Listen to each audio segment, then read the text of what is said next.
All right. Good morning and welcome to our Friday, January 22nd, 2021 Special Board of County Commissioners meeting. I'm Kate Flavin, Public Information Officer with Sedgwick County. We're having a bit of technical difficulty this morning, so we're working to share the meeting live on Facebook and YouTube, and so you might be logging in or watching it midstream. But we are still recording the meeting. It will be posted on our website, sedgwickcounty.org, at the conclusion of our meeting. We've got one primary topic this morning, so Chairman, I will hand the meeting to you. Thank you, Kate. Good morning, everybody. Welcome to the public that might be tuning in on Facebook and YouTube. We will have this meeting posted on our website. It's videoed right after the meeting's over, I believe. So I'll call the meeting to order. This is a special meeting, Friday, January 22nd, a special meeting of the Board of Sedgwick County Commissioners. I'll call the meeting to order. Madam Clerk, thank you for being here Friday morning. And please, next item, please. Roll call. Commissioner Lopez? Present. Commissioner Dennis? Present. Commissioner Howell? Present. Commissioner Cruz? Present. Chairman Meitzner? Present. Next item. Oh, yeah. Commissioner Dennis, welcome to being a part of the meeting again by Zoom. Hope you're feeling better. I'm doing better. All right. I appreciate it. Good. Thank you. Okay, Madam Clerk, next item. New business. Item A, discussion of legislative items. Okay, we will, this is the only items that we have for this special meeting, so I'll turn this over to Mr. Papoon. Thank you, Mr. Chairman. Mike Papoon, County Councilor. As you know, things happen very rapidly in Topeka, and I know this was mentioned at last Wednesday's meeting, and so I apologize that we have to have a special meeting, but we need to all be on the same page on some of the legislation that's coming up or could potentially be coming up next week. First of all, just to give you an update, just this morning we got the bill numbers for our two bills in Topeka. The nuisance abatement bill, the Senate Bill 52, I've given each one of you a copy of what this isn't the actual bill that comes out, but this was the draft of the bill going into the revisor's office, but with the bill number. The actual bill hasn't been made available yet for printing, but it is Senate Bill 52, and the language will be exactly as is before you today. And Senate Bill 53, which is the Charter Commission bill, you also have that bill in front of you. And then I also provided you with Lindsay Poe-Rousseau's testimony on the tax bill when it was before the tax committee, and that bill's coming up Tuesday as well. And just to make sure that we're all on the same page, I think Commissioner Howell has agreed to testify, as he did last year, very effectively, by the way, with Chris Labrum, on the nuisance abatement bill, which will be at 9:30 a.m. before the Senate Local Government Committee. And he's also agreed to testify on behalf of the tax bill, assuming we have a discussion and the commission buys off on the idea that we look at Lindsay's testimony and we delete the fifth argument that was made before the Senate Tax Committee. And I don't know if Commissioner Howell wants to tweak number 2 at all. I think Lindsay actually agrees with some of his ideas on trying to keep the costs of the notification letter down. But anyway, I think Commissioner Howell is ready to testify in favor of this bill, assuming he has the backing of the commission on those tweaks. So I'll turn it over to the commission for any comment on that. Okay, well, let's cover, so there's 3 items here that we need to address so far. And Commissioner Cruz is going to testify on Senate Bill 53, which is the Charter Commission bill, on Tuesday. Okay, well, let's just take up the nuisance abatement first. Senate Bill 52, I don't know that I have any comments. I'm in favor of Commissioner Howell testifying on that one. Is there any, Commissioner Dennis, you okay with Commissioner Howell testifying on this one? Thank you, Mr. Chairman. Absolutely. This is an issue that affects all 5 districts, but I know that Commissioner Howell and I probably have some of the most significant problems in our districts, so he'd be a very good spokesman. Thank you. Yeah, okay. I would agree. That's and he did it effectively last year, and so he's had a good dress rehearsal. So if you're willing to do that, Commissioner Howell, you're willing, and so do we need to vote on that? No. No. Okay. But I do think you might need to vote on his testimony for the tax committee, because before, Right. to deviate from Lindsay's testimony, if you can agree with the points that he wants to make for the House Tax Committee. Okay, well, then let's go next to the Charter Commission, which Commissioner Cruz will be testifying, and I am comfortable with allowing, with okaying Commissioner Cruz to testify on the Charter Commission hearing. What day is that? Is that Tuesday also? That is Tuesday as well, in front of Senate Local Government, 9:30 in the morning. So we have two things going on at 9:30. And we Tuesday. don't know the order of the testimony yet, but Okay. they'll be back to back probably. Okay, is there any comments or objection to allowing Commissioner Cruz to testify on the Charter Commission? And I'm seeing okay with everybody. Commissioner Dennis, you okay with that? Absolutely. Commissioner Cruz will do a good job of representing us on the Charter Commission. Thank you. Okay, so we've agreed on the Charter Commission.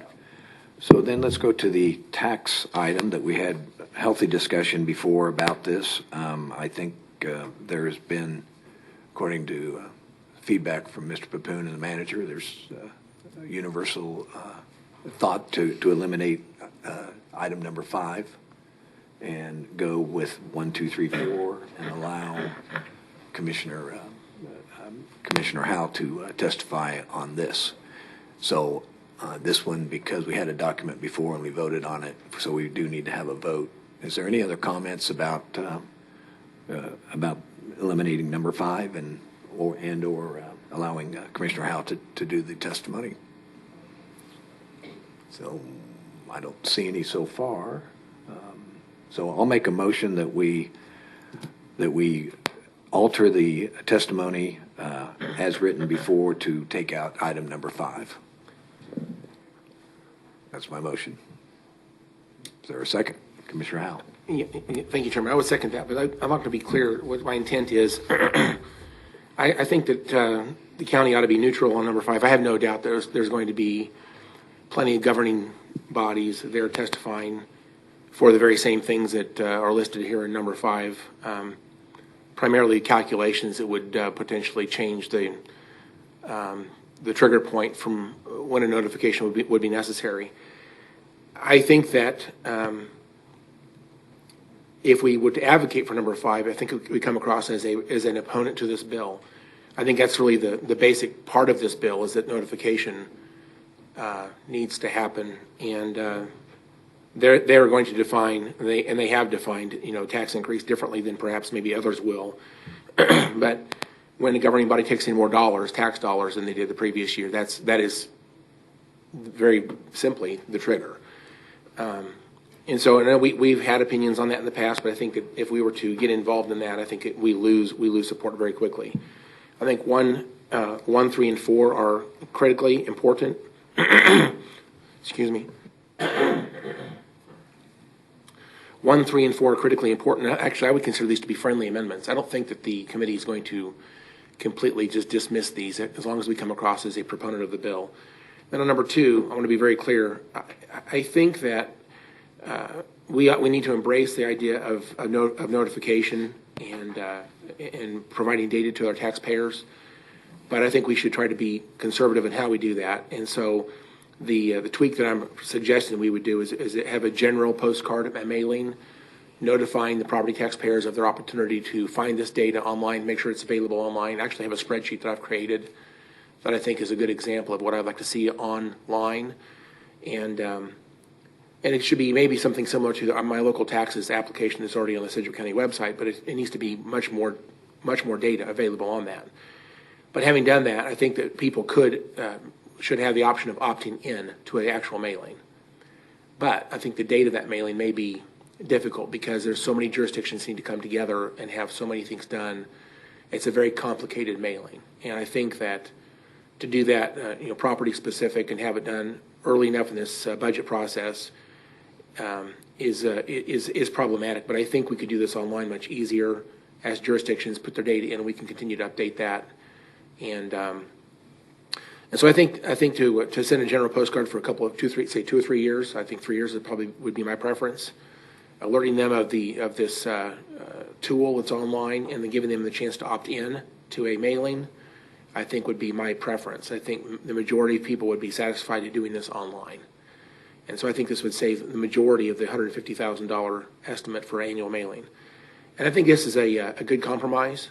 It doesn't mean we're trying to not provide the data. We are. We're very interested in doing that. We just want to do it in a very conservative way, making sure that the data is available to everyone, and they've been fully notified and educated on their opportunities. That's my point. If you guys are acceptable to that, I would like to come across as a proponent of the bill.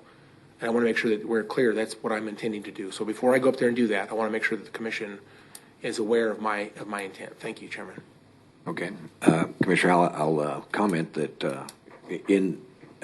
I hear your stuff.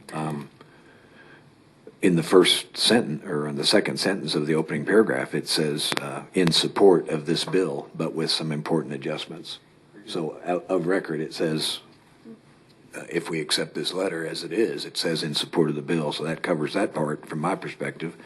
In item number 2, the examples that you're giving, the second sentence there, please consider alternative options to view this information, such as postcard, blah, blah, blah. So I think in your testimony, you could say other options might be online or something like that. Right. But so I think we cover both of your points if we submit the letter as stated without number 5. Thank you so much, Chairman. Okay. Is that understood by the balance of the commission? I'm seeing nods in favor. So we did have a motion, and Mr. Howell, Commissioner Howell did second it. Is there any other comment from commissioners on this? Okay, I don't see any. So, Madam Clerk, please call the roll. Commissioner Lopez? Aye. Commissioner Dennis? Aye. Commissioner Howell? Aye. Commissioner Cruz? Aye. Chairman Meitzner? Aye. Okay, that covers those 3 items. And if I could, I might follow up. Yes. I think these hearings are going to be done by WebEx, but I think you do have the option to actually go up. I know Commissioner Howell just mentioned if I want to go up. I think you can go up in person and testify, but I have to find out what the rules are. I think they're different right now in the House and the Senate.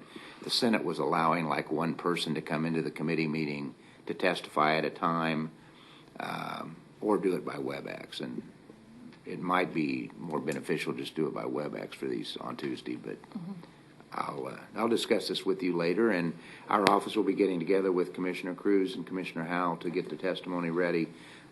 Since the testimony has to be in 24 hours prior to the hearing, we're probably going to have the testimony either later today for Commissioner Cruz and Mr. Howell on the Nuisance Abatement and Charter Commission, or over the weekend, and get it to Mr. Watkins by first thing Monday morning. The tax bill, we may have a few more hours, but we're still pretty much of a time crunch on getting all this done and ready. Okay. Well, so the commissioners that are testifying can determine if they want to go live or on WebEx. Commissioner Howell. Well, thank you, Chairman. If we decided whether we're going to have a staff meeting on Tuesday, because that would be a huge point of this, I would just say this. My personal opinion is I think WebEx is easier, but I can tell you that an in-face meeting where you can actually see the people, I think would be more effective in terms of how to testify. So if I have 2 committees I would be testifying on, I would be interested in traveling up there. I think it would be better for me to be successful. I think it would be more successful doing that, but I certainly do not want to miss the staff meeting. So. Okay. I don't know that we have a staff meeting scheduled yet, but I'm looking at We do not have one County Manager. next Tuesday. Okay. So unless something crazy happens, we can always do a staff meeting at another time or something. So that would allow you to do that. Okay. And then lastly, we agreed. Oh, Commissioner Cruz, I'm sorry. Thank you. I do not plan to travel, so I would prefer to do it as a WebEx. We'll make that arrangement. Thank you. Okay. And then lastly, at our Wednesday meeting, did you want to say something again? Did I cook it No. again? No, Okay. sorry. All right. I'm sorry. So at our last meeting, we had a a proposal from Commissioner Howell related to the Election Commission, and it was amendment or a alternate motion to delay it a week, but in essence of time and the essence, we are calling this meeting this morning to address that. So it's less than 48 hours after our last meeting on this. I had mentioned myself that I would be reaching out directly because it was, the late impact of receiving the information late Tuesday night and Wednesday morning was not comfortable for some of us. I promised that I would reach out to some of the contacts and peers, of which I did. And I think in reporting back, I'd like to share that along with talking to our Jason Watkins for his opinion and guidance. Of course, nobody can predict exactly what's going to happen in Topeka, but his information was valuable. I did talk to the chair of Johnson County, Ed Eilert. Spoke to him at length about where they were at with their elections and election commissioner, and he was very supportive of recent actions that have happened. He went through the history of a problem that they had. I think it's no secret that under the previous Secretary Kobach, there was some issues that went along with that, but he said they worked through that. He said that Commissioner Schwab had let go their election commissioner, and I'm reporting that Ed, Chairman Eiler, said that shared that for the next election commissioner that ended up being hired, he was part of a committee that actually did the interview process. And he was very pleased with that.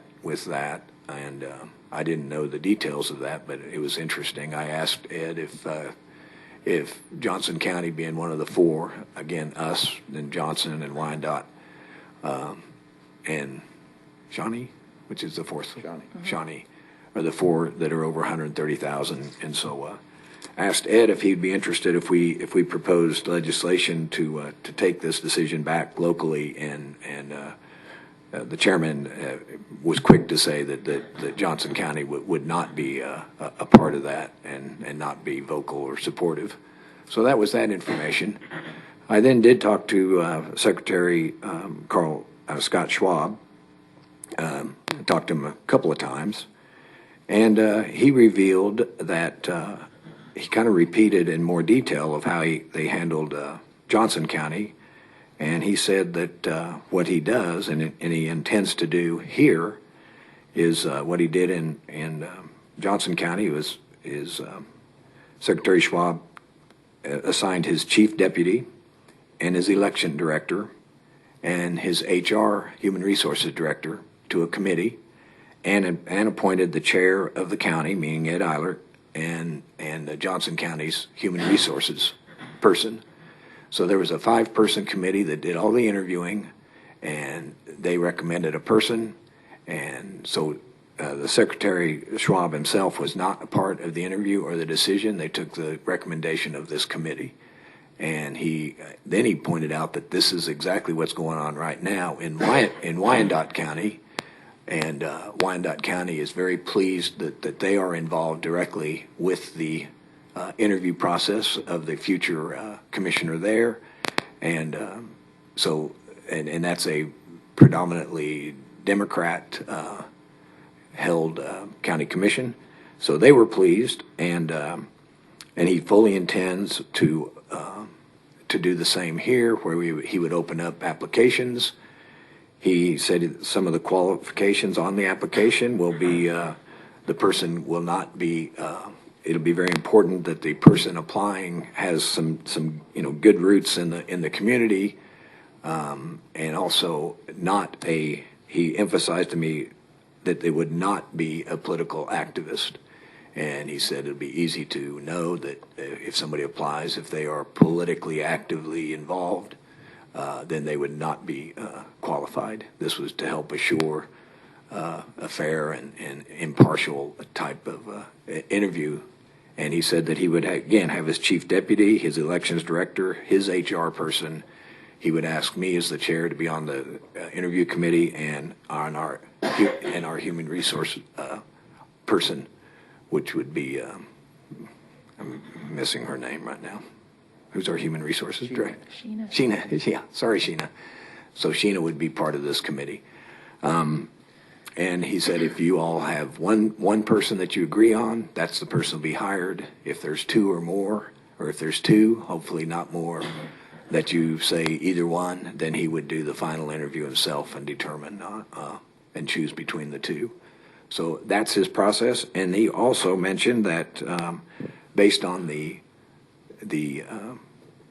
pleased in Johnson County, that they are very happy, and based on Wyandotte County going through the process being happy, and based on the outcome of our process, which I've just outlined, he would be glad to work with us and the counties to put this process in a statute for next session, so it would be codified in a state statute, and that therefore future secretaries after he's gone, future commissioners after we're gone, would be state mandated to follow this kind of process in replacing an election commissioner, which sounds like a pretty fair and process. So that is the extent of. I made some other calls that I don't feel that.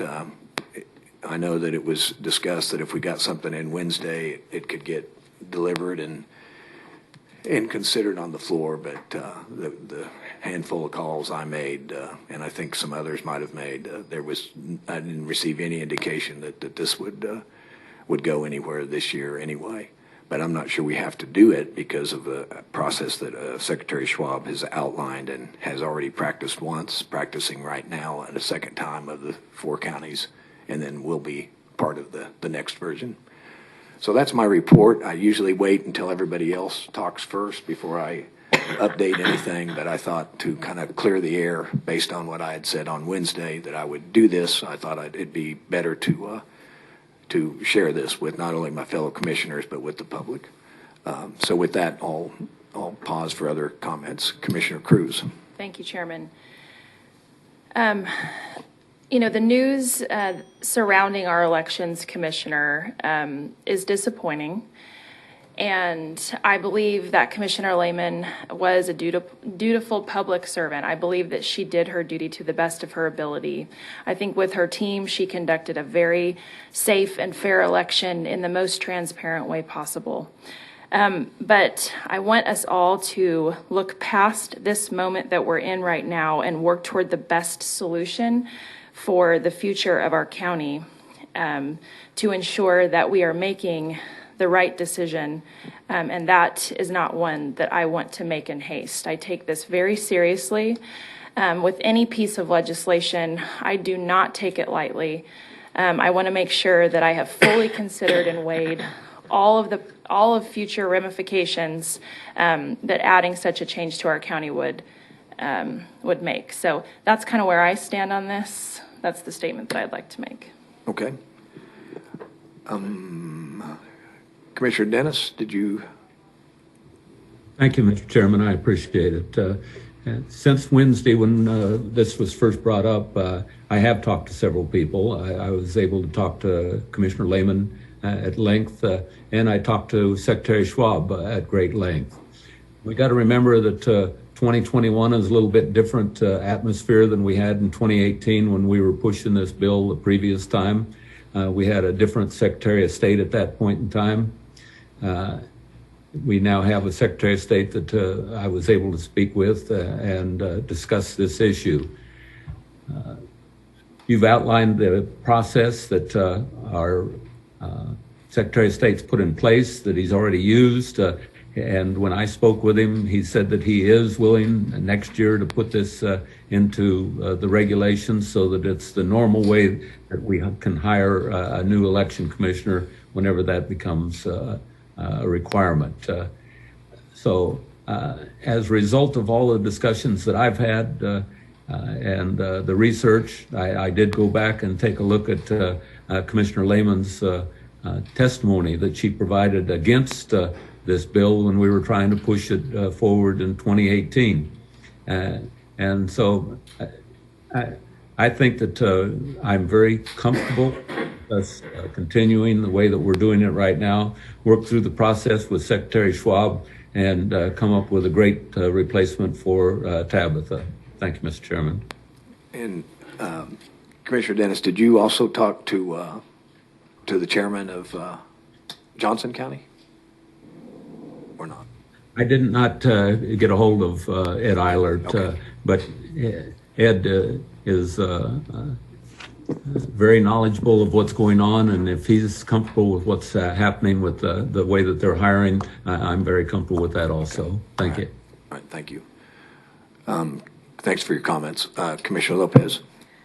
Thank you, Chairman. I first want to say just that, Tabitha has done, in my opinion, an amazing job when it comes to getting through the 2020 election. She was faced with, I think, 3 choices that she had to make. One being she did not do her job, knowing what the outcome of that could have been. 2, going against the recommendations of her physicians and almost having to check in and out of the hospital as she was going through chemotherapy, and then what that would mean for her immune system and being compromised already. Or 3, do as she did by logging on to a secure network on VPN, which she reached out to IT to make sure that that was the case, that it was secure. I can tell you, working at a hospital, we remote on all the time, and we work with patient-sensitive data as well, so that it is a safe option. I am not happy that we're up here having to discuss this conversation. I don't think, after everything we've seen this last year and everything she's done, that we should have to even be discussing, who's going to replace her. I think it's not good. But I would say I am a lot more comfortable after hearing what the Secretary of State is planning on doing, knowing that 2 other of the big counties have already either started or gone through that process. And because we're up here discussing it, I think we are going to be able to really hold him to that. If he does not do what he is saying he will, we can take this up again, and we can, do everything we can to help with that process. As it is right now, we don't get a say in his personnel issues, and I think it's, we can have this conversation as much as we want, but if it does not have the best chance of even getting through at the state level, there's not a whole lot we're going to be able to do. I think when this passed the commission before in 2017, 2018 timeframe, the commission itself looked completely different than it looks now. I think at this moment in time, if this did happen to pass, we would unanimously vote to keep her in that seat. But this is not what the commission is going to continue to look like in the future. And I think putting something like this into place because of something that's happening in this moment, not knowing the ramifications for that in the future, is not, the best way to legislate. So I think looking forward to what this commission could look like and the way that their decisions could go, I think that sets it up to be more of a partisan seat, which I'm completely against, and just don't think that's the way that our election commissioner, should be voted for or appointed to, or however you want to say that. But so I am in agreement with what I've heard so far. Again, I think it's devastating that we're having this conversation to Tabitha, and I know we will do everything we can for her after she's no longer in that seat. Thank you. Okay. Thank you, Commissioner Lopez. Commissioner Isle. Thank you, Mr. Chairman. Just I have a couple questions for you. There we go. Thank you, Mr. Chairman. Thank you. I have a couple of questions. Do you know whether Chairman Eilert discussed this with any of the commissioners that serve with him in Johnson County? No, I'm not aware. Obviously they're well aware of the process that I talked about, but the question of would you support with the commission, he was quick to say that he's sure that the commission would not be supportive of. Did anybody reach out to any of the members on the commissions at Shawnee or Wyandotte County to get any type of input from any of those commissioners? I have planned to. This is happening so quickly that I was not able to do that. Commissioner Howell. Thank you for that. I also plan to do that, but by my latest count, I believe that, and maybe I miscounted this, but I think there's at least 21 commissioners outside Sedgwick County that are represented in the four counties, not counting us. So 21 plus us would be, I think, 26 commissioners. And although I appreciate, Commissioner Eilert's personal opinion, I don't think it represents the opinions of 26 people. And I think we should be more careful to reach out to other people that probably, I have no doubt, would have opinions on this, because going back for a number of years, these counties have been on record of being supportive of this change. Perhaps that was a consequence of having Chris Kobach in the office. I don't know. Right now we have got a person in the office, but that's going to change one day, and we don't know who's going to be in that office in the future. So perhaps the interest in this bill, ebbs and flows with, depending on who's in the office, and that's unfortunate. I think that his idea of codifying a process is a good idea, but I would just say right now the process that he's referring to is not codified. It's not, as far as I know, he doesn't have a policy that he could send out and say here's the policy. And besides that, even if there was a policy, it's his personal policy. It's not a policy that couldn't be changed at any time unless it is codified. We talk about local control. And let me remind us that 50% of the people who run elections in this state are elected by the people in those counties. And I think that if this was done by the Board of County Commissioners, again, I said this the other day, but I believe there's safety in a multitude of counselors. I think a board does a good job of being very careful with making public policy. And I think that we would also have a very good process to receive the ideas or interests, I guess, of qualified people. We would have a process to hone in on just the right person to go forward. So I think that local control is still better. And I think that I would trust each of the 4 counties to develop a good process that they think is right for their county. But I can count to 3. And therefore I understand there's apparently not support to go forward. And I find that disappointing. I also did speak with members of the Kansas Senate and a few members of the Kansas House. And based on what's going on, I believe there is an opportunity to make this change this year, unlike in previous years, because there's actually something going on that's causing this discussion to happen. Even if there is a process, whether it's codified or not, let's understand that the Secretary of State in Topeka can make an executive decision to fire our election commissioner at his sole discretion, whether we think it's a good choice or not. I think he had other options in this case, and I think if we're going to talk about a committee to select the best commissioner going forward, perhaps there should be a committee to intervene between termination of the same of an election commissioner. I don't think it's right that an executive in Topeka could solely just make a personal choice to do this. I am very disappointed that this has happened, but it does highlight, and I do agree with Commissioner Cruz, I think we need to look past the personalities involved right now. It's not about our election commissioner. It's really not about the Secretary of State. It's about what's the best public policy. And I think if you look past the personalities involved right now, it's better public policy that this is a locally controlled process. And I think that we have an opportunity this year, and we're not going to capture that opportunity because we've been given, if you will, some comforting ideas that have not been codified. I disagree that we have enough information not to go forward. I plan on reaching out to the 21 commissioners outside Sedgwick County and see what they personally think. And I don't know what the answer is, but I can tell you based on past history, I would expect we'll see a number of them would be interested in seeing this go forward. Thank you, Chairman. Okay. Thanks for your comments. I think that'd be wise for any of us to continue to reach out to our fellow commissioners. And so again, that's what I promised I'd do Wednesday, and that's what I did within the last 48 hours. And any commissioner could have done the same. But with that, I don't see any. Is there a motion on anything? I don't believe I see a motion. So So that's the last of our legislative session, but I would like to, under other, I think it's worth reminding the public that we now have opened up our vaccine at the county to anybody 83 and over.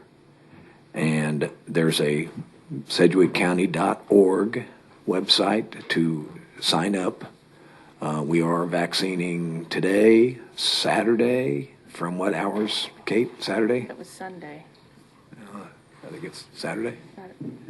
Kate, thanks if you can assist with this. Good morning, Commissioners. Kate Flavin, Public Information Officer. Let me quickly find our website, and I will be able to get you that information. We are vaccinating folks age 83 and older for their first dose. They can sign up online to schedule their appointment, or they can dial 660-1029 to schedule their appointment. We are vaccinating folks today from 10 a.m. to 7 p.m. at Interest Bank Arena, from 10 a.m. to 4 p.m. tomorrow, Saturday, January 23rd, and then again on Monday, January 25th, from 10 a.m. to 7 p.m.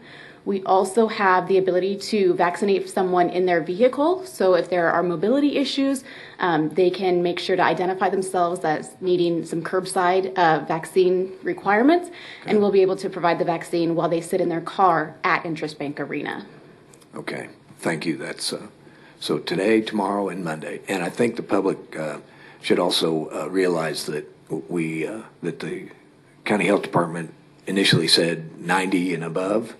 And it's a chance for us to monitor how many vaccines we're getting and how many people are getting signed up. And so quickly changing from 90 to the age 83, I don't know how 83 got to be the number, but it is, the logic gets there. And it happened quickly. So I would anticipate in the coming weeks that there will be immediate changes and announcements of who next would be eligible to receive, probably based on how many vaccines we have and how many we disperse. Absolutely. I believe we're using an algorithm based on census data with the amount of residents with certain ages. Okay. And then based on how many of those folks are either in long-term care facilities or in our community. And then based on that, we're estimating a certain population that would get the vaccine or would be interested in getting the vaccine. And so using all of the math that goes into that I cannot do, I'm not smart enough to do that, we are determining when we go to the next age group. Okay. And lastly, from my, Tim, have we instituted, if your doctor feels that you have complications, is that group doctor-related reference in play? Chairman Tim Cockman, Deputy County Manager. For the record, we have not been able to finalize all the details with the medical professional community yet, but we're continuing to work on that, and we'll roll that information out as soon as it's available. Okay, thanks for clearing that up, because we all receive a few questions on that. No, that was my question. Oh, that's okay. Okay, so with that, does anybody else have anything under other that they'd like to share? Okay. Being none, then we thank you again for everybody's attendance here on this last-minute special meeting, and have a good weekend, and we will stand adjourned.